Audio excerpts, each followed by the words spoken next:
হাসিনা নির্দেশ দিয়েছিলেন, তার মন্ত্রিপরিষদ, তার পুলিশ বাহিনী সেটা ক্যারি আউট করেছেন এবং তারা এই পরিকল্পনা সাজানো মাঠ পর্যায়ে বাস্তবায়নের কাজ করেছেন। এটা pure and simple wide spread and systematic attack on civilian population.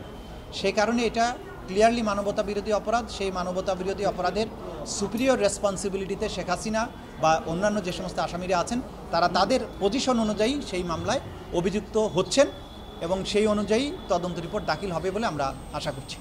কতগুলো গুমের ঘটনার তদন্ত প্রায় চূড়ান্ত পর্যায়ে আছে, সেগুলোর তদন্ত রিপোর্ট যে কোনো সময় হয়তো আমাদের তদন্ত সংস্থা দাখিল করতে পারবেন।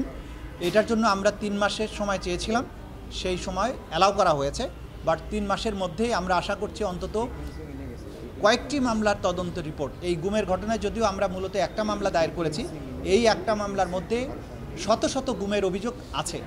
সেখানে গুমের প্রত্যেকটা ইনসিডেন্টকে আলাদাভাবে ধরে আলাদাভাবে তদন্ত রিপোর্ট দেওয়া চিন্তাভাবনা আমাদের তদন্ত সংস্থা করছেন এবং তারা আশা করছি কয়েকটা তদন্তের রিপোর্ট খুব সহসাই দিতে সক্ষম হবে।